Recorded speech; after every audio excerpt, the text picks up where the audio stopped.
जितनी आबादी उतना हक आज के समय एक नया स्लोगन बन गया है।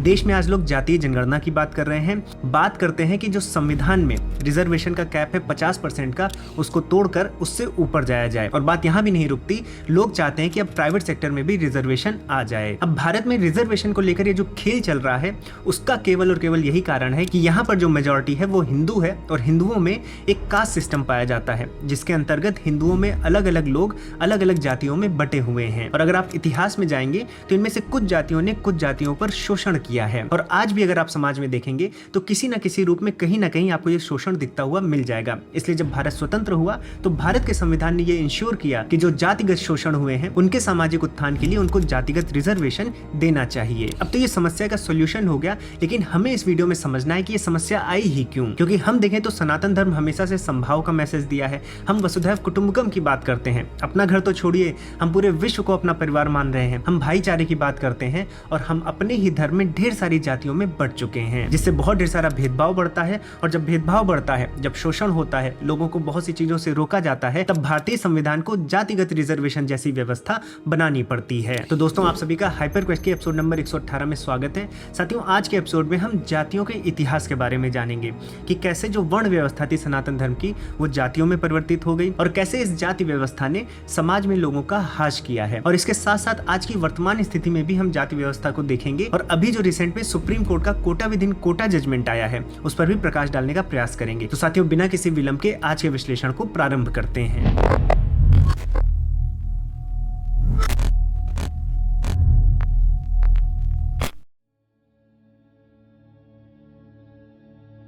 अब साथियों, जब इस वीडियो में हम जाति व्यवस्था पर बात कर रहे हैं तो हमें सबसे पहले वर्ण व्यवस्था का इतिहास समझना पड़ेगा, क्योंकि हमें पता है कि जाति व्यवस्था कहीं ना कहीं वर्ण व्यवस्था से ही आई है। अब वर्ण व्यवस्था सनातन धर्म में क्यों आई? तो अगर आप वैदिक इतिहास को समझने जाएंगे तो वैदिक इतिहास में समाज को दो ढांचों में बांटा गया था। एक थी वर्ण व्यवस्था और दूसरी थी आश्रम व्यवस्था। इसीलिए आप जानते होंगे कि सनातन धर्म को वर्णाश्रम धर्म भी कहते हैं। अब वर्ण व्यवस्था और आश्रम व्यवस्था दो व्यवस्थाएं क्यों थी? वर्ण व्यवस्था और आश्रम व्यवस्था में अगर आप देखेंगे तो आश्रम व्यवस्था व्यक्तिगत व्यवस्था थी कि आप समाज में रहते हुए अपने लिए क्या करते हैं। जैसे अगर आप देखें तो आश्रम 4 होते हैं: ब्रह्मचर्य, गृहस्थ, वानप्रस्थ और संन्यास। तो जब आप ब्रह्मचर्य में हैं तो आप अपने लिए अपने आप को शिक्षित कर रहे हैं।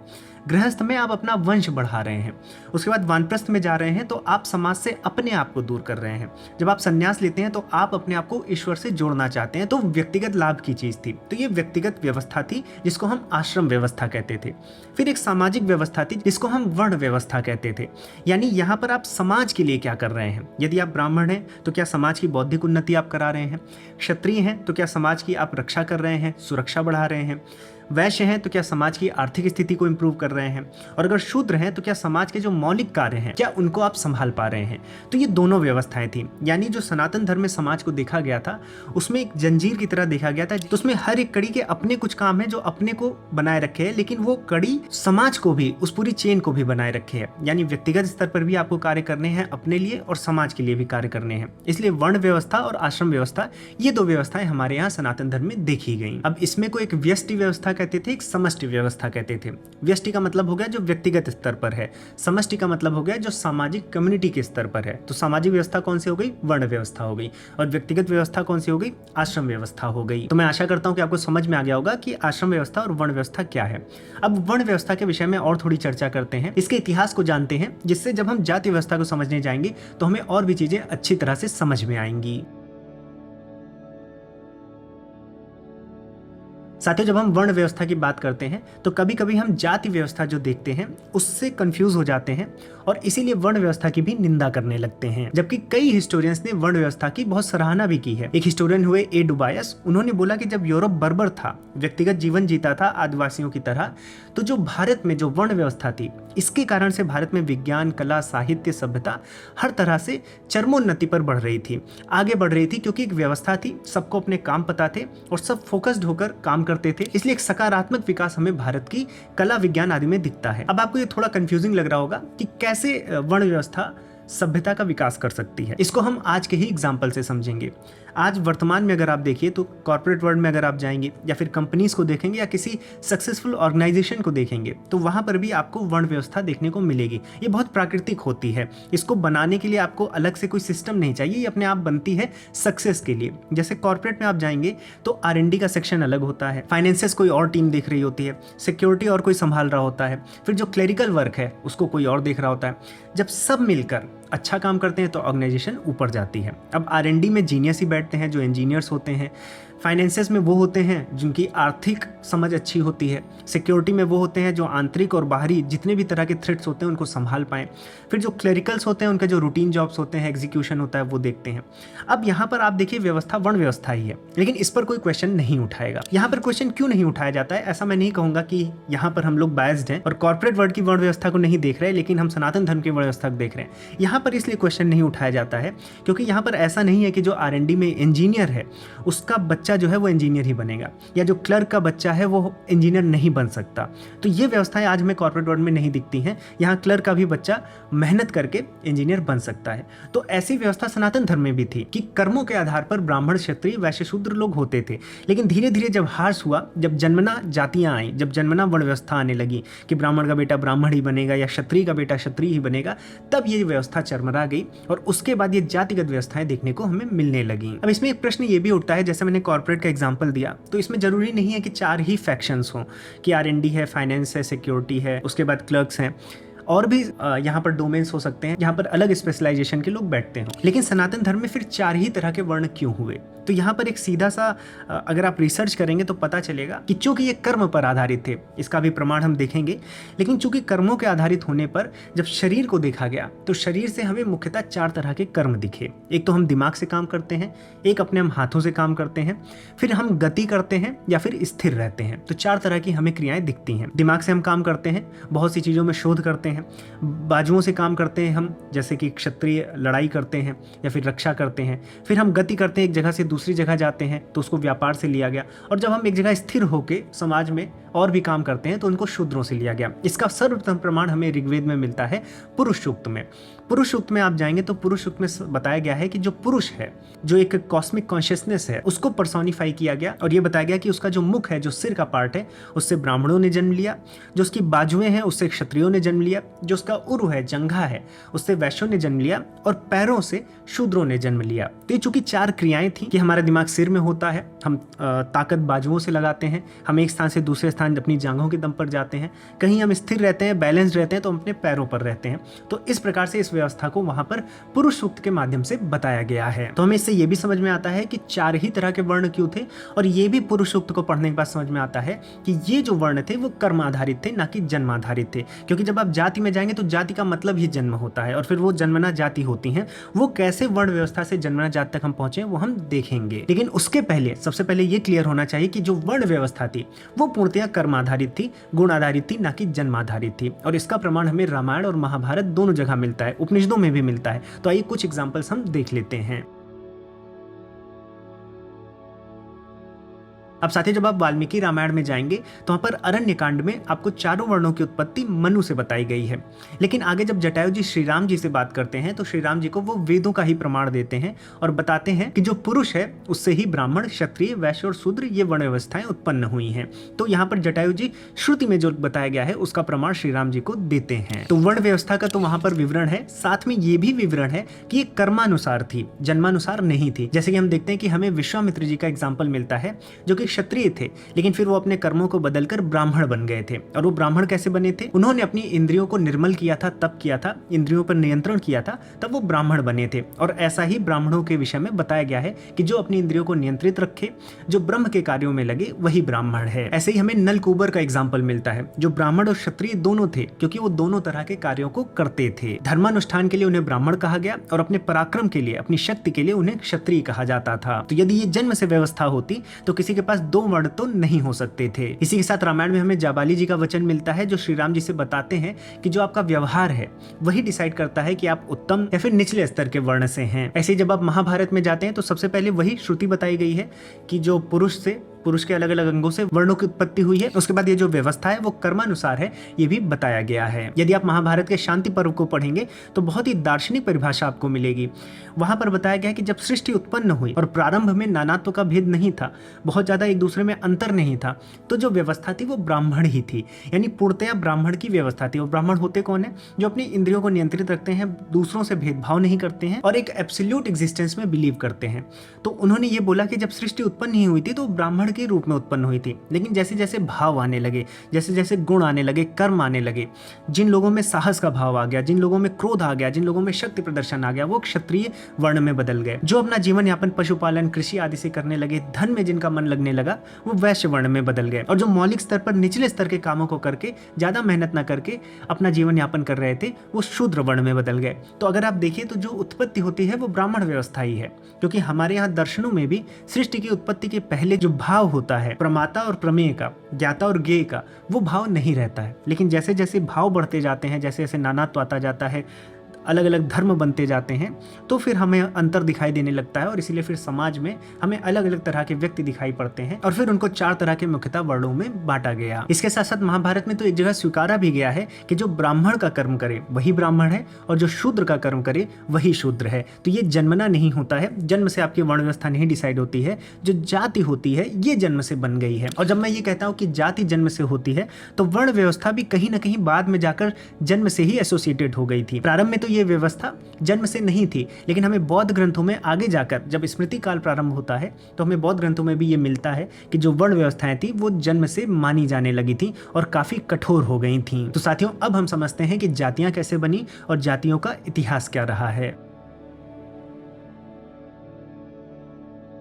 अब साथियों, हम समझने वाले हैं कि जातियों की उत्पत्ति हुई कैसे। जो जाति शब्द है, पहले इसके अर्थ को समझते हैं, क्योंकि जाति शब्द बहुत ही इंपॉर्टेंट शब्द रहा है। जब भी हम संस्कृत व्याकरण की बात करते हैं या भारतीय दर्शनों की बात करते हैं तो जाति शब्द का उल्लेख बहुत मिलता है। न्याय सूत्र के अनुसार तो जाति का मतलब होता है खंडन करना। जब आप बात विवाद हो रहा है और किसी बात का खंडन करते हैं तो उसको जाति कहा जाता है। ऐसी जो जाति शब्द है ये जन धातु से आई है। तो जन का अर्थ होता है उत्पन्न होना, तो जो चीज पैदा होती है उसको हम जाति कहते हैं। जैसे अगर आप देखिए, प्रजा शब्द भी ऐसे ही जाति से आया है। ऐसे ही अजायश शब्द है या फिर प्रजा शब्द है, वो भी उत्पत्ति से लिया जाता है। जो प्रजापति हैं उनको भी क्या कहा जाता है कि ये प्रजा को उत्पन्न करने वाले हैं, इसलिए प्रजापति हैं। कभी कभी हम देखते हैं कि जाति को एज अ वेसल भी लिया जाता है कि जिससे कोई चीज उत्पन्न हो रही हो। हम जाति को योनि से भी कंपेयर करते हैं। अगर आप योग दर्शन में जाएंगे तो जहाँ पर हम देश काल धर्म जाति की बात करते हैं तो वहाँ पर जाति योनि यानी आपकी स्पीसीज को कहा जाता है। तो जाति के अलग अलग अर्थ हैं। दर्शनों में जाएंगे तो अलग अलग अर्थ मिलेंगे। नाट्य शास्त्र में जाएंगे तो वहां पर मतंग को जाति कहा जाता है क्योंकि उससे राग उत्पन्न होते हैं। तो जाति की बहुत ढेर सारी व्याख्याएं हैं, लेकिन मुख्यतः चूंकि जन धातु से आया है तो जाति मतलब उत्पन्न होना या जन्म होने से लिया जाता है। इसीलिए जाति की आपको ऐसी भी परिभाषाएं मिल जाएंगी जहां पर बताया जाता है कि जो एक ही वंश के उत्पन्न हुए लोग हैं वो भी, उनका समूह भी जाति कहलाता है। ऐसे अगर हम मॉडर्न डेफिनेशंस को देखें, जो मॉडर्न हिस्टोरियंस रहे हैं उन्होंने जाति की क्या परिभाषा की है, तो इसमें कूले सोशियोलॉजिस्ट हुए हैं, उन्होंने अपने सोशल ऑर्गेनाइजेशन एक पुस्तक है उसमें जाति की परिभाषा की है कि वो सभी चीज जो पूर्णतया वंशानुगत होती हैं, जो वंश के अनुसार चलती हैं, उनको जाति कहते हैं।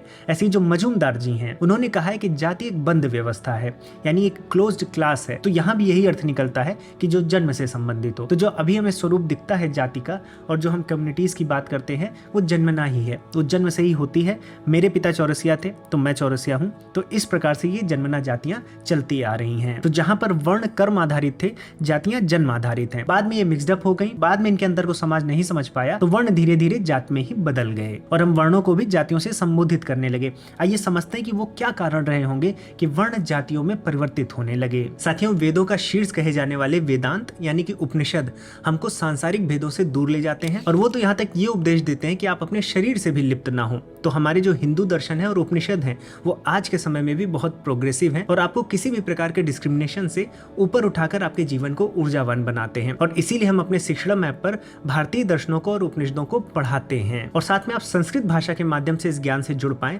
इसलिए हम आपको संस्कृत भाषा भी सिखाते हैं। और अभी एक नया फीचर आया है कि अगर आप हमारे संस्कृत भाषा के कोर्स को लेते हैं तो आपको कोर्स मटेरियल और प्री रिकॉर्डेड सेशंस के साथ साथ आजीवन लाइव क्लासेस भी मिलेंगी, यानी आप प्रत्येक सप्ताह आचार्य जी से जुड़ पाएंगे और जितना मन करे जो भी प्रश्न हो आप उनसे डायरेक्ट 1-to-1 पूछ पाएंगे। साथियों, हमारे शिक्षण प्लेटफॉर्म पर 70,000 से भी ज़्यादा विद्यार्थी एक साल में जुड़ चुके हैं और इस साल हमें अमेरिका में वैदिक ज्ञान के लिए भारत का सबसे अच्छा प्लेटफॉर्म चुना गया है। और आप लगातार हाइपरक्वेस्ट को सपोर्ट करते हैं, इसलिए हमने आपके लिए कूपन कोड HYPER15 की भी व्यवस्था की है। अगर आप HYPER15 को यूज करेंगे तो आपको हर एक कोर्स पर 15% का एक्स्ट्रा डिस्काउंट भी मिल जाएगा। तो लिंक और डिटेल्स आपको नीचे कमेंट सेक्शन और डिस्क्रिप्शन बॉक्स में मिल जाएंगी। एक बार अवश्य जुड़कर देखें, हमारा आपको पूरा सपोर्ट रहेगा। और अगर आपको और भी कोई जानकारी चाहिए, कोई समस्या आती है, तो आप हमें कॉल भी कर सकते हैं। हमारी टीम आपकी पूरी सहायता करेगी। साथियों, अब आइए वीडियो में आगे बढ़ते हैं। तो साथियों, जब हम रिसर्च करके कारणों को ढूंढने जाते हैं तो हमें 3 कारण मुख्यतः दिखते हैं कि वर्ण जातियों में कन्वर्ट हो गए, यानी एक ऐसी व्यवस्था जो कर्म आधारित थी वो जन्म आधारित व्यवस्था में बदल गई। इसका सबसे पहला कारण दिखता है जो बाहरी विदेशी मूल के लोग थे जो भारत में आए और यहाँ की व्यवस्था में मर्ज हुए, चाहे वो यूनानी हो, कुषाण हो, हूण हो। ये लोग जब भारत आए और यहाँ की व्यवस्था में सम्मिलित होने लगे, उनके राजा और उनकी व्यवस्था भारत की व्यवस्था में मिल गई और एक दूसरे के कल्चर मर्ज होने लगे, तो यहाँ पर ये डिफ्रेंशिएट करना मुश्किल होने लगा कि किस प्रकार से इन दोनों तरह के जो सिस्टम है उनको एक सिस्टम में बांधा जाए। भारत की जो वर्ण व्यवस्था थी और बाहर की जो व्यवस्थाएं थी उनको कैसे आगे बढ़ाना है। और चूंकि एक साथ रहने लगे और इनसे और भी बच्चे उत्पन्न होने लगे, तो उनके बच्चों से फिर ये अव्यवस्था उत्पन्न हुई और कहीं ना कहीं फिर ये जन्म से जुड़ने वाली एक व्यवस्था आगे आती है। तो एक कारण ये दिखता है।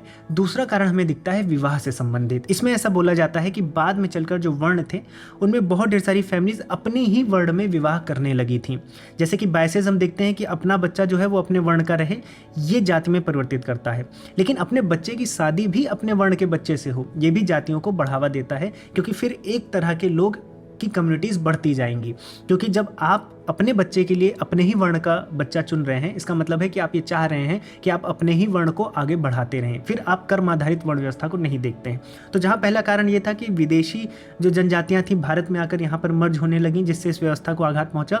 वहीं दूसरी तरफ जब आप ये सोचते हैं कि हमारी जो शादियाँ हैं, जो विवाह है, हमारे ही वर्ण में होने लगी, तब ये व्यवस्थाएं कर्म से हटकर जन्म की तरफ बढ़ने लगती हैं। और इसमें तीसरा जो सबसे बड़ा कारण है, जो मुख्य कारण माना जाता है, वो है व्यवसाय, आपका व्यापार। यदि आप मछली पालन करते हैं, पशुपालन करते हैं या किसी एक सर्टेन तरह का कार्य करते हैं और आपका बच्चा भी धीरे धीरे आपसे सीखकर उसी कार्य को आगे बढ़ाता है, उसका बच्चा भी उसी कार्य को आगे बढ़ाता है, उसका बच्चा भी उसी कार्य को आगे बढ़ाता है, तो कर्म तो आगे बढ़ रहा है, लेकिन चूंकि इस कर्म के साथ जन्म भी जुड़ता जा रहा है, तो एक समय जाकर क्या होता है कि जब कर्म आगे नहीं बढ़ पाता है, जन्म तो बढ़ ही रहा है, तो जब जन्म ही बढ़ रहा है तो जन्म से जो वर्ण था वो जातियों में बदल गया। कर्म से शुरू हुआ था, कर्म आगे बढ़ता गया, लेकिन कर्म क्षीण होता गया, लेकिन जन्म तो होता ही चला गया। इसलिए फिर कर्म क्या हो गया, कर्म बैकफुट पर चला गया और जन्म जो है वो आगे आ गया और जन्म से फिर चीज़ों को कराया जाने लगा। अब बच्चा आपका अच्छा हो या ना हो, लेकिन चूंकि आप वो काम कर रहे थे, आपका बच्चा भी करेगा, इसलिए फिर ये जन्म आधारित व्यवस्था आगे बढ़ गई और व्यवसायों ने बहुत बड़ा रोल निभाया है। ये छोटी छोटी, जैसे लोहार हो गए, सुनार हो गए, पान बेचने वाले हो गए, अलग अलग तरह के मछली पालन करने वाले हो गए, ये फिर अलग अलग तरह की छोटी छोटी जातियां बनने लगी, जिनमें ये जन्म आधारित व्यवस्थाएं उत्पन्न हुई। जब ये जन्म आधारित व्यवस्थाएं आगे आई तो जातियों की उत्पत्ति शुरू हो गई। जाने माने हिस्टोरियन है जिनको भारत रत्न भी मिला है, PV काणे, वो भी ये बताते हैं कि जातियों का जो मुख्य कारण है वो व्यवसाय ही रहा है। क्योंकि हम देखते हैं हमारे ऋग्वेद में बहुत ढेर सारे छोटे मोटे व्यवसायों का वर्णन मिलता है, भले वहाँ जातियों का वर्णन न मिलता हो, लेकिन व्यवसायों का वर्णन मिलता है। और उनका ये मानना है कि ये जो छोटे छोटे व्यवसाय थे, इन्होंने ही जो मोनोपोली अपनी बनाई, अपनी जातियों में ही उन व्यवसायों को रखा, उससे फिर जातियों का जन्म आगे बढ़ा। तो एक व्यवसाय मुख्य कारण हो गया। फिर सेम व्यवसाय होने के कारण सेम व्यवसाय में ही विवाह करना, जिससे कि आपका जो बिजनेस है और ग्रो करे, इस वजह से जातियां और जन्म लेती हैं। इसमें एक हिस्टोरियन और हुए, NK दत्त जी, वो ये बताते हैं कि मनु के पहले इंटरकास्ट मैरिजेस हुआ करती थी, लेकिन मनु के आने के बाद जब समाज को नियमों में बांधा गया तो इंटरकास्ट मैरिजेस और घट गई। और चूंकि व्यवसाय भी आगे बढ़ रहे थे, तो व्यवसायियों ने सोचा कि हम अपने ही ग्रुप्स में शादी विवाह आदि करेंगे, जिससे हमारा व्यवसाय भी फले फूलेगा और उनकी कम्युनिटी भी मजबूत होगी। ऐसे जब धीरे धीरे इस तरह की बातें समाज में आने लगी तो जातियों का जन्म हुआ। इसका उल्लेख हमें मेगास्थनीज की पुस्तक इंडिका में भी मिलता है। मेगास्थनीज वहां बताते हैं कि भारतवर्ष में लोग रक्त की शुद्धता पर बहुत ज्यादा बल देने लगे थे, यानी कि जो अपनी वंशावली चल रही है उसी वंशावली में हमें रहना है, उसी वंशावली में हमें व्यवसाय को अपने आगे बढ़ाना है, उसी वंशावली में हमें विवाह करने हैं। इस तरह के उन्होंने बहुत ढेर सारे ग्रुप्स को देखा था, लेकिन उसमें भी उन्होंने ऑब्जर्व किया था कि जो दार्शनिक स्तर के लोग होते थे, जो सन्यासी स्तर के लोग होते थे, उनको ये छूट दी जाती थी। यानी जो दार्शनिक होते थे उनको उनके सद्गुणों के आधार पर इससे छूट थी। बाकी लेकिन जो सोसाइटी में ग्रुप्स थे वो अपने आप में ही शादी करते थे, अपने जातियों या वर्णों के बाहर शादी नहीं करते थे। और साथियों जैसा कि हमने बात की कि वेदों में भी छोटे छोटे व्यवसाय बताए गए हैं। जैसे ऋग्वेद में आप जाएंगे तो वहाँ पर आपको लोहार के बारे में, नाई के बारे में, वैद्य के बारे में बताया गया है। अथर्ववेद में जाएंगे तो आपको सूत, करमार और रथकर जैसे व्यवसायों के बारे में बताया गया है। तो ये छोटे छोटे व्यवसाय थे जो आगे चलकर जातियों में बदलते हैं। अब इसके साथ साथ जो व्यवस्था थी, स्ट्रिक्ट व्यवस्था थी 4 वर्णों की, उसमें बहुत ढेर सारा वेरिएशन तो हम देख ही रहे हैं, लेकिन कर्मों के आधार पर भी वेरिएशन होता है। ये वेरिएशन ऐसा होता है कि इससे नई व्यवस्थाओं का जन्म होता है। जैसे अभी हमने रथकर का एग्जाम्पल लिया, तो अगर आप तैत्रीय ब्राह्मण में जाएंगे तो वहां पर रथकर को कोई वर्ण असाइन ही नहीं किया गया है, वो एक नई जाति की तरह देखा गया है। ना उनको ब्राह्मण, क्षत्रिय, वैश्य माना गया और ना ही शूद्र बोला गया, उनको एक अलग जाति मानी गई है। उनको ऐसा माना गया है कि ये 3 वर्णों से तो अलग है और ये शूद्र भी नहीं है, क्योंकि ये अग्नि का स्थापन कर सकते हैं, यानी ये अलग होते हुए भी यज्ञ आदि करा सकते हैं। तो इनको एक नई जाति की तरह देखा गया। तो ऐसे भी कर्मों के आधार पर, जैसे अभी तक कर्म निश्चित थे कि बौद्धिक स्तर की उन्नति जो करेगा, जो ब्रह्म में लगेगा ब्राह्मण रहेगा, जो समाज की सुरक्षा करेगा वो क्षत्रिय रहेगा। उसके बाद अलग अलग कर्म निश्चित थे अलग अलग धार्मिक ग्रंथों में, लेकिन बाद में कुछ ऐसे भी कर्म आए जो अलग अलग तरह के कर्मों के कॉम्बिनेशंस थे, उनको फिर इस वर्ण व्यवस्था में नहीं रखा जा सका। इसलिए नई नई जातियों का जन्म इस कारण से भी होने लगा। ऐसे आप ऐत्रेय ब्राह्मण में विश्वामित्र जी की कथा सुन सकते हैं, जहां पर वो अपने पुत्रों को निचली जाति से संबंधित होने का श्राप दे देते हैं, जिसमें आंध्र, पुंड्र और शक नाम की निम्न जातियां हमें देखने को मिलती हैं। अब इन जातियों पर जब आप रिसर्च करेंगे तो ऐसा पता चलता है ये सब क्षत्रिय ही थे, लेकिन चूंकि ये अपने कर्मों को छोड़ चुके थे और क्षत्रियों के वैदिक कर्मों को नहीं करते थे, इसलिए इनको अलग जातियां बना दी गई थी और इनको शूद्रों के पड़ाव पर रख दिया गया था। और यहाँ तक आते आते वर्ण और जाति लगभग एक जैसे साउंड होने लगे थे। वर्ण जो कर्म आधारित था, जो जाति में बदला है, उसमें हमने देखा मुख्य कारण व्यवसाय। उसके बाद हमने देखा जो कर्मों से डेविएशन था, जो फिक्स्ड कर्म, वैदिक कर्मों से जो डेविएशन हुआ, उससे नई नई जातियां बनी। इसके बाद एक बड़ा कारण हमें दिखता है असवर्ण माता पिता का संबंध बनाना। तो जब ये कर्म आधारित डेविएशन आने लगा कि जो आपका लिखित कर्म है वो नहीं कर रहे हैं, कुछ दूसरे तरह के कर्म कर रहे हैं, तो इससे असवर्ण जातियां उत्पन्न हुई जिनका वर्णों से कोई लेना देना नहीं था। फिर जो असवर्ण जातियां थी उनके माता पिता में आपस में जो संबंध बने, जो बच्चे बने, उनसे फिर और जातियां आगे बढ़ती गईं। इनमें भी 2 तरह की बातें बताई गई हैं, एक अनुलोम और एक प्रतिलोम। जब पिता उच्च जाति का और माता निचली जाति की हो तो उसे अनुलोम कहते हैं। जब पिता निचली जाति का और माता उच्च जाति की हो तो उसे प्रतिलोम कहा जाता है। अब एक ही जाति में ऐसा होता है तो सजातीय पुत्र और पुत्री होते हैं। जब ये 2 अलग जातियों में ऐसा हो जाता है तो विजातीय पुत्र और पुत्री बनते हैं। फिर ये विजातीय पुत्र और पुत्री विजातीय पुत्र पुत्री से संबंध बनाते हैं, तो फिर ये और जातियां उत्पन्न होती हैं। तो ऐसे ऐसे धीरे धीरे इन कारणों से वर्ण व्यवस्था जो है पूरी तरह से जाति व्यवस्था में बदल गई। जो कर्म पर आधारित एक व्यवस्था थी उसमें इस तरह से डेविएशन आते गए, इस तरह से अव्यवस्थाएं उत्पन्न हुई और फिर जन्मना जातियों की जो व्यवस्था है आज हमारे सामने है। इनफैक्ट अगर आप अर्थशास्त्र पढ़ेंगे कौटिल्य जी का, तो वहां पर भी 18 तरह के छोटे छोटे व्यवसाय बताए गए हैं जो कि एक अपना ग्रुप्स बना लिए थे। और ये प्रथाएं इतनी प्रबल हो गई थी कि अपने गांवों के नाम तक अपने व्यवसाय के नाम पर रखते थे। तो कहीं ना कहीं ये उनके बैक ऑफ द हेड ये बात स्ट्रांग हो गई थी कि जो अपना व्यवसाय है वही अपनी जाति है और उसी में हमें शादी विवाह करना है और उसी में अपने बच्चों को आगे बढ़ाना है। ये हमें कौटिल्य जी के अर्थशास्त्र में भी देखने को मिलता है। तो ये प्रथा तब से चली आ रही है और अभी जब इंडिपेंडेंस के बाद जब भारत फिर से स्वतंत्र हुआ तब यहाँ पर संविधान ने जो भी शोषित और वंचित जातियां हैं उनके सामाजिक उत्थान के लिए जातिगत रिजर्वेशन को इम्प्लीमेंट किया। तो साथियों, वर्ण से जाति व्यवस्था तो बन गई,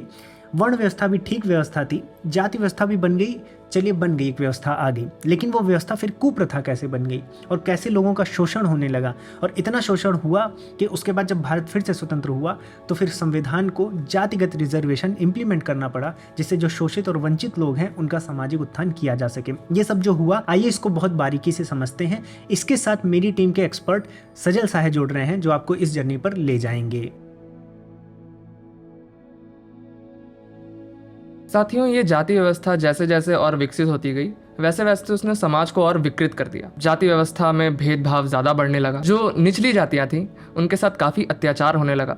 उनको मंदिरों में नहीं जाने दिया जाता था, उनके लिए अलग रास्ते बनवाए जाते थे। और कुछ तो ऐसी भी घटनाएं हमें सुनने को मिलती हैं कि जो निचली जातियों के लोग थे वो जब चलते थे तो अपने पीछे एक झाड़ू बांध कर चलते थे ताकि जहाँ भी उनके कदम पड़े वो साफ होते चले जाएं, ताकि बाद में जब कोई सवर्ण व्यक्ति या फिर ऊंची जाति का व्यक्ति अगर उस रास्ते से चले तो वो अपवित्र ना हो जाए। ये काफ़ी हृदय विदारक घटना है। लेकिन ऐसा भी नहीं है कि कभी भी इस जाति व्यवस्था के विरुद्ध किसी ने कोई आवाज़ नहीं उठाई। कबीर दास, संत रैदास, गुरु नानक देव जी, दयानंद सरस्वती जी, इन सभी ने इस जाति व्यवस्था के खिलाफ खूब आवाज़ें उठाई हैं। लेकिन जो नाम सबसे ज़्यादा स्वर्णिम अक्षरों में हम देखते हैं वह है भीमराव अंबेडकर जी की। उन्होंने ही हमारे कॉन्स्टिट्यूशन में इन निचली जातियों को 2 ग्रुप्स एससी और एसटी में जोड़ा और उन्होंने गवर्नमेंट सर्विसेज में इन ग्रुप्स के लिए रिजर्वेशन का भी प्रावधान लाया। पर साथियों, ऐसा नहीं है कि भीमराव अंबेडकर जी ने ही रिजर्वेशन को इंडिया में इंट्रोड्यूस किया था।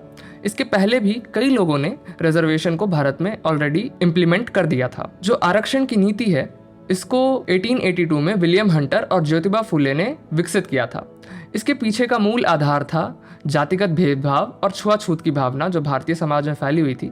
इसको बेसिस बना के उन्होंने इस कॉन्सेप्ट को उजागर किया था। फिर हम सन 1902 में देखते हैं कि कोल्हापुर रियासत के महाराज शाहू ने एजुकेशन में नॉन ब्राह्मण पिछले वर्गों को रिजर्वेशन दिया है। फिर सन 1921 में हम देखते हैं कि मैसूर में 1 दशक लंबे आंदोलन के बाद वहां पे भी पिछली जातियों को कई जगहों पे रिजर्वेशन दिया गया। लेकिन आज जो हम भारत में आरक्षण की प्रणाली है जिसको हम आज प्रैक्टिस करते हैं, वो सन 1933 में ब्रिटिश प्रधानमंत्री रामजे मैकडोनाल्ड ने एक कम्युनल अवार्ड के तौर पे दिया था।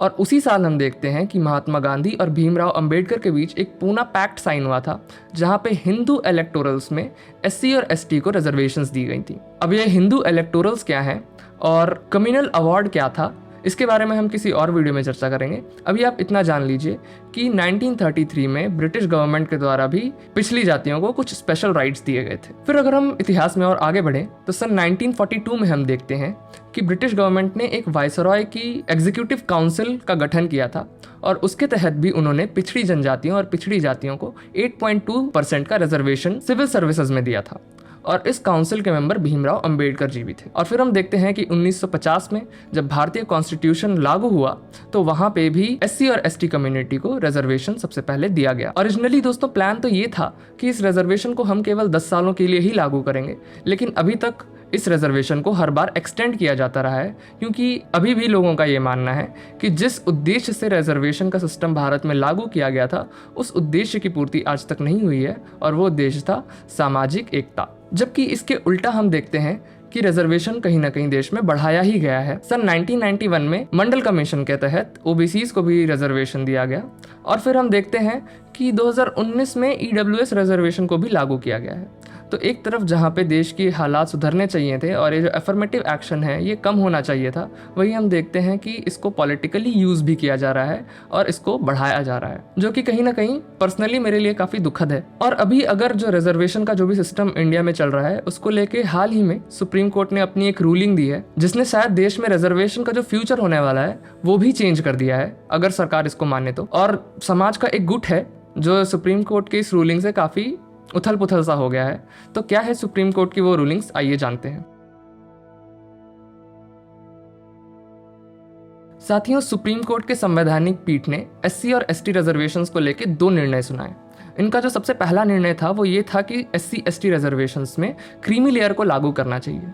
अब ये क्रीमी लेयर क्या है, तो उसमें सुप्रीम कोर्ट ने बताया कि एससी एसटी रिजर्वेशन जिसको भी मिले उनकी एलिजिबिलिटी के लिए एक इनकम सीलिंग होनी चाहिए कि इतनी इनकम जिस भी एससी एसटी कैटेगरी वालों को हो रही है उसके ऊपर अगर है किसी की तो उसको रिजर्वेशन ना दिया जाए। पर जो रिजर्वेशन के समर्थक हैं और जो सुप्रीम कोर्ट की इस रूलिंग का विरोध कर रहे हैं, उनका ये कहना है कि जब रिजर्वेशन लागू हुआ था तो वो आर्थिक बेसिस पे नहीं हुआ था, वो इस अनटचेबिलिटी और जो सामाजिक भेदभाव है उसके बेसिस पे हुआ था। तो जब तक समाज में भेदभाव है और छुआछूत प्रैक्टिस हो रही है तब तक आप इस इनकम सीलिंग के थ्रू एससी एसटी रिजर्वेशन में एक क्रीमी लेयर नहीं ला सकते हैं। तो यहाँ पे मेरे 2 ओपिनियंस हैं, मैं इनकी बात से कहीं ना कहीं एग्री भी करता हूँ और जो भी ये लोग हैं उनके लिए मेरा एक प्रश्न भी है। एग्री मैं इसलिए कर रहा हूँ कि उनकी बात बिल्कुल सही है कि ये जो रिजर्वेशन का सिस्टम भारत में लाया गया है वो सामाजिक भेदभाव के कारण लाया गया है, ना कि आर्थिक रूप से। तो अगर हम लोग क्रीमी लेयर की बात करते हैं तो हमें सिर्फ आर्थिक नहीं देखना चाहिए, हमें सोशल इंक्लूसिविटी को भी इस क्रीमी लेयर के बिल में या फिर जो भी संशोधन अगर हम करना चाह रहे हैं तो उसमें आर्थिक के साथ साथ हमें सामाजिक इंक्लूसिवनेस भी देखना पड़ेगा। तभी हम लोग प्रॉपरली क्रीमी लेयर को डिसाइड कर पाएंगे कि आखिर क्रीमी लेयर कौन है। और जो भी ये लोग हैं जो ये बात कर रहे हैं उनसे मेरा एक प्रश्न है, हमारे देश के आज़ादी के 75 साल हो गए हैं, लेकिन फिर भी अगर इतने दशकों से रिजर्वेशन का लाभ लेने के बाद भी और एक प्रॉपर अच्छी इनकम होने के बाद भी अगर आप समाज में इंक्लूड नहीं हो पा रहे हैं तो रिजर्वेशन जिस पर्पस के लिए बनाया गया था क्या सच में रिजर्वेशन उस पर्पस को फुलफिल कर रहा है? अगर नहीं कर रहा है तो क्या हमें रिजर्वेशंस में कुछ चीज़ें चेंज करने की ज़रूरत है जिससे ये स्थिति और बेहतर हो? तो इस पे मुझे लगता है कि सरकार को भी थोड़ा और ध्यान देना चाहिए कि अगर अभी भी लोग कह रहे हैं कि इनकम ज़्यादा होने के बाद भी उनको सामाजिक तौर पे भेदभाव फेस करना पड़ रहा है, तो इसका रीज़न क्या है? मुझे ये भी लगता है कि रैपिड अर्बनाइजेशन से और जब इंडिया की पर कैपिटा इनकम और बढ़ने लगेगी, ये दो रीजंस हो सकते हैं जिसकी वजह से फ्यूचर में ये जो भेदभाव है ये और कम हो सकता है। क्योंकि जब पर कैपिटा इनकम बढ़ेगी, जब अर्बनाइजेशन बढ़ेगा, तो लोग आपस में ही इतने परेशान रहेंगे कि जो जाति है वो शायद उनकी सबसे लास्ट प्रायोरिटी रहेगी या प्रायोरिटी लिस्ट में भी ना रहे। अब इसके बाद आता है सुप्रीम कोर्ट की दूसरी ruling, quota within quota का। अब ये क्या है? एक्चुअली जब हम लोग अपने संविधान में देखते हैं तो जो SC और ST ग्रुप है वो एक होमोजेनस ग्रुप के तौर पे देखी जाती है, मतलब कि सबको एक तौर पे देखा जाता है। पर सुप्रीम कोर्ट ने जो ये रूलिंग दी है उसमें उन्होंने कहा है कि SC और ST कोई एक ग्रुप नहीं है, कोई एक चीज नहीं है। आज़ादी के पहले SC और ST जैसे कुछ नहीं था, सिर्फ जातियां थी, और कॉन्स्टिट्यूशन आने के बाद इन जातियों को SC और ST कैटेगरीज में लाया गया है। लेकिन SC ST कैटेगरीज में जो भी जातियां हैं उनमें आपस में भी बहुत ज़्यादा कास्टिज्म प्रैक्टिस हो रहा है, और उनमें भी जो सबसे ज़्यादा जिनको ज़रूरत है, जिनको सच में रिजर्वेशन की ज़रूरत है, उनको उस हिसाब का रिप्रेजेंटेशन नहीं मिल पा रहा है। साथियों, अगर हम अपने संविधान की करंट जो व्यवस्था है वो देखें तो आर्टिकल 341(1) में प्रेसिडेंट को ये पावर दी गई है कि वो किसी भी कास्ट, रेस या ट्राइब को SC या ST की लिस्ट में डाल सकती हैं। 341(2) में पार्लियामेंट को भी ये पावर दी गई है, वो किसी भी कास्ट, रेस या ट्राइब को SC और ST कैटेगरी में इंक्लूड या एक्सक्लूड कर सकती हैं। लेकिन सुप्रीम कोर्ट ने अपनी रूलिंग में ये कहा है कि सिर्फ प्रेसिडेंशियल लिस्ट में इंक्लूड हो जाने से सभी की स्थिति सेम नहीं हो सकती, और चीफ जस्टिस चंद्रचूड़ ने इसको लीगल फिक्शन का नाम दिया है। साथियों, क्या ये सच है कि जो SC और ST में जो भी जातियां जिनको इंक्लूड किया गया है, क्या उनमें भी कास्टिज्म प्रैक्टिस होता है? क्या उनमें भी कुछ ऐसी जातियां हैं जिनको प्रॉपर रिप्रेजेंटेशन नहीं मिल पा रहा है? तो साथियों, ये बिल्कुल सच बात है। अब द हिंदू के 23 जनवरी 2024 के इस आर्टिकल को देखिए, जिसमें तेलंगाना की एक मडिगा कम्युनिटी है जो वहाँ की SC कम्युनिटी में आती है।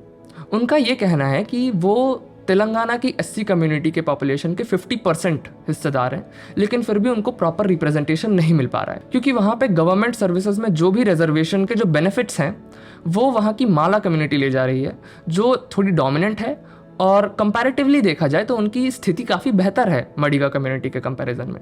फिर भी जो उनका हक है, जो उनको बेनिफिट्स मिलने चाहिए रिजर्वेशन से, वो नहीं मिल पा रहे हैं। इसी तरह हम देख सकते हैं कि हर एक स्टेट में आपको SC कम्युनिटी के विद इन ऐसी जातियां मिल जाएंगी जो डोमिनेंट है, जिनको रिजर्वेशन का ज़्यादा फायदा मिल रहा है, और कुछ ऐसी जातियां हैं जो सच में ज़्यादा पिछड़ी हैं और उनको सच में रिजर्वेशन की ज़्यादा ज़रूरत है, लेकिन फिर भी उनको रिजर्वेशन नहीं मिल पा रहा है। तो ऐसे में हमें CJI चंद्रचूड़ की ये बात बिल्कुल सही लगती है कि सिर्फ एक लिस्ट में आ जाने से आपकी स्थिति सारी जातियों की स्थिति के बराबर नहीं हो सकती है, और इसको लीगल फिक्शन का नाम देना बिल्कुल सही है। अगर मेरे ओपिनियन की बात करें, CJI का जो क्रीमी लेयर का जो जजमेंट था उसको लेके मेरी क्या आपत्ति है ये मैंने बता दी, और जो कोटा विद इन कोटा की जो इनकी रूलिंग है, इनको लेके मेरा ये मानना है कि बिल्कुल सही है, और ये जो करंट स्थिति है, जो सच्चाई है समाज की, उसको उजागर करता है। तो उन्होंने SC और ST कम्युनिटी को एक हेटेरोजेनस ग्रुप माना है, और कॉन्स्टिट्यूशन के आर्टिकल 15 और आर्टिकल 16 के तहत स्टेट्स को ये पावर दी है कि वो अपने स्टेट्स में जो सबसे पिछड़ी जातियां हैं उनको वो पॉइंट आउट कर सकती हैं, और उनको कोटा के अंडर भी एक कोटा देके उनको प्रॉपर रिप्रेजेंटेशन दे सकती हैं। अगर सेंट्रल गवर्नमेंट की बात करें तो उन्होंने भी क्रीमी लेयर के इस प्रावधान को नकार दिया है फिलहाल के लिए, लेकिन कोटा विद इन कोटा के लिए अभी उनका कोई भी बयान नहीं आया है। लेकिन मैं पर्सनली ये चाहता हूँ कि ये बिल्कुल सही है, और इसको बिल्कुल सेंट्रल गवर्नमेंट को कंसिडर करना चाहिए और लागू करना चाहिए। तो साथियों, मैं आशा करता हूँ कि इस वीडियो के माध्यम से आपको जो हमारे जाति का इतिहास है, जो वर्ण व्यवस्था थी, उसके विषय में पता चला होगा, और जो उससे जनित समस्याएं रही हैं उसके विषय में भी आपको बहुत कुछ समझ में आया होगा। हम चाहे कितना भी सरकार को दोष दे दें, या हम कितना भी पास्ट में जाकर बहुत ढेर सारी कुरीतियों को उजागर करें, लेकिन अंत में हमें और आपको ही मिलकर जाति व्यवस्था से लड़ना पड़ेगा। ये हमारी और आपकी लड़ाई है। सरकारें तो इस पर अपनी रोटियां सेकती रहेंगी, जो पास्ट में हुआ उसको बता कर बहुत सी चीज़ें आगे भी मैनिपुलेट की जाएंगी, लेकिन ये मेरा और आपका उत्तरदायित्व है कि हम किसी को भी जाति के आधार पर डिस्क्रिमिनेट ना करें, और जाति के विषय में बिना सोचते हुए व्यक्ति को उसकी प्रतिभा और उसकी स्किल्स पर ही जज किया जाए। और जैसे कि अभी हमारे पॉलिटिकल एक्सपर्ट सजल जी बता रहे थे कि रिजर्वेशन का जो मूल उद्देश्य है वो इतने सालों के बाद भी पूरा नहीं हो पा रहा है। हम भले आर्थिक रूप से जो हमारी पिछड़ी जनजातियां हैं उनको आगे ला रहे हैं, लेकिन जो उनको समाज में रिस्पेक्ट मिलनी चाहिए, जो भेदभाव का सामना उन्हें नहीं करना चाहिए, वो आज भी हो रहा है। तो हमें और क्या क्या चेंजेस करने चाहिए? क्या हमें इंटरकास्ट मैरिजेस को लाना चाहिए? क्या सरकार को और भी कदम उठाने चाहिए रिजर्वेशन के साथ साथ, या रिजर्वेशन को इस तरह से मॉडिफाई करना चाहिए कि न केवल आर्थिक उन्नति हो बल्कि सामाजिक उन्नति भी हो और सभी एक सौहार्द भाव से रहें, जैसा कि हमारे सनातन धर्म का मूल विचार है, मूल मंत्र है। हमारे उपनिषदों से जो समभाव की घोषणा होती है उसको हम समाज में होता देख पाएं। इसके लिए हमें सनातन धर्म के अपने मूल विचारों को आत्मसात करना पड़ेगा, समझना पड़ेगा, क्योंकि हम तो आत्मा की बात करते हैं, हम तो इस शरीर और जगत को मिथ्या भाव से देखने वाले लोग हैं। हम कैसे यहाँ पर इन भावों में पड़कर एक दूसरे से भेदभाव कर रहे हैं। मेरी आप सभी से प्रार्थना है कि आप सभी भी चाहे जहां से भारतीय दर्शनों और उपनिषदों का अवश्य अध्ययन करें, जिससे आपकी ये आध्यात्मिक चेतना में विकास होगा और सामाजिक चेतना में भी उसी अनुसार विकास हो जाएगा। साथियों, इसी के साथ इस विषय को यहीं पर समाप्त करेंगे। मैं आपसे प्रार्थना करूंगा कि अगर आपको वीडियो पसंद आई है तो लाइक बटन पर जरूर क्लिक करें, अपने दोस्तों और परिवारजनों में इस वीडियो को जरूर साझा करें, और अगर आपने चैनल को सब्सक्राइब नहीं किया है तो चैनल को भी सब्सक्राइब कर लें। हम लोग प्रत्येक सप्ताह इसी तरह धार्मिक, दार्शनिक और ढेर सारे भारतीय इतिहास से जुड़े हुए विषयों पर वीडियोस लाते हैं। साथियों, इसी के साथ इस वीडियो को यहीं पर दूंगा विराम। अब मैं मिलूंगा एक नए वीडियो में नए टॉपिक के साथ। तब तक के लिए जय श्री राम।